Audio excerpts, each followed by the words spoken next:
I would say in the next couple of years, we'll probably see something being sold, which is properly quantum, faster than, does something faster than any other computer can do it. So general purpose quantum computer that can do everything and, crack all of our encryption, probably 5 to 10 years. That's again my bet. Quantum communications, that for me is a big one because it's so close to market. And there we face the problem that every currently used method we have, every single one, to send information from point A to point B, from me to you, can be broken into. So I'm Andre Xuereb, I'm a professor of quantum physics at the University of Malta.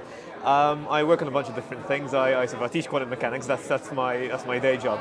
But I work a lot in quantum security communications, and it's a completely new field of economy, a completely new economy basically, which I'm trying to build Malta into an actor of. So we're trying to really put Malta on the world stage when it comes to quantum security communications and things like that. More broadly, I also do a bit of quantum computing and quantum technologies in general. So I would categorize quantum technology into a number of different streams. The two biggest ones are quantum computers that we all hear about all the time, and quantum security communications. I'll get back to that in a second. So quantum computers, they are a bit of a hype fest, so there's a lot going on, but there's a lot of money being poured into actually getting them working. So I would say in the next couple of years, we'll probably see something being sold, which is properly quantum, faster than, does something faster than any other computer can do it.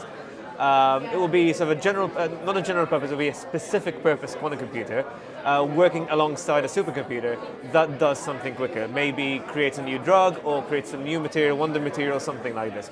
Or maybe solves something that logistics companies need to solve, something along those lines. So that's probably 2 to 3 years, that's my bet. So general purpose quantum computer that can do everything and, crack all of our encryption, probably 5 to 10 years. That's again my bet. Now, quantum security communications, those are basically on the market, but there are some problems. So basically, the biggest problem is distance. So I can give you an ultra secure link between point A and point B, as long as those two points aren't further away than about 100 or 150 kilometers, which for a big country is a problem. For us over here, not a problem whatsoever. So the idea is to try and recognize that we have the strength and build the world's first market in this and really be the first movers. So this is one of the things I'm working on at the moment. So the Maltese government is doing a lot of work for lots of different technologies. So of course, the blockchain island is a big one. Then came the AI strategy, there was the esports strategy recently, IoT is on the agenda, and quantum is most of the time on the agenda as well. Of course, we have different strengths in each of these different fields. There's fewer people working in quantum than there are in the other fields. We have to respond to that. But there is a big push, and for most of these technologies, there's two things that have to go hand in hand to create the market. There's the innovation aspect, there's building the technology, but then there needs to be the legislative aspect. I don't just mean things like the VFA and all these other laws that have been passed, but also certain legislation that can help encourage companies to take up new technologies. So you can put in incentives in law tied to tax legislation, this sort of thing.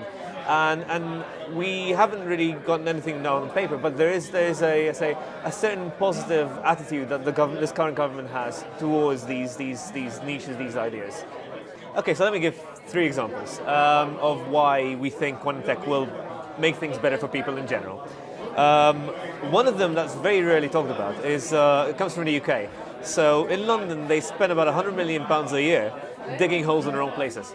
That's because they don't have sensors that are sensitive enough to tell them what's beneath the ground. So there's a new generation of sensors which are based on quantum technologies that can actually reach further in, and basically that allows them to correct their mistakes or not make the mistake in the first place, really. So that saves a bunch of money to the taxpayer. That's one thing which is not really talked about quite a lot. Quantum communications, that for me is a big one because it's so close to market. And there we face the problem that every currently used method we have, every single one, to send information from point A to point B, from me to you, every single one can be broken into. Now, no one cares about my credit card details, do they? No one does.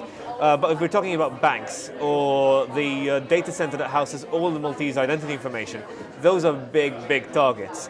And there are mechanisms now through quantum technology that can help us secure those links in a way that's safe not just now, but forever in the future. That's quite cool. The third one is quantum computers. Again, most people hear quantum and computers in the same sentence.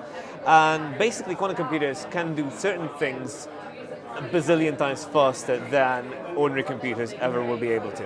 That includes hacking into our communications. That's one of the things they can do.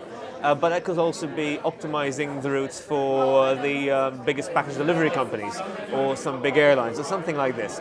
That could be, we're saving fuel, you're saving the environment, you're saving lots of things over there.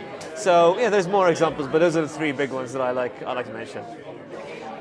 So from this summit, the panel discussions were really interesting, and one or two of the speakers had really good keynotes. I enjoy the kind of back and forth on the AI mostly, on sort of, are we there yet, or will we ever be there? There was a lot of back and forth between some really great speakers, and I really enjoyed that. And if I had to kind of describe the summit in 3 words, it would be happening, because there's a lot happening. There's varied, because there's basically every kind of tech, and exciting, because it really is.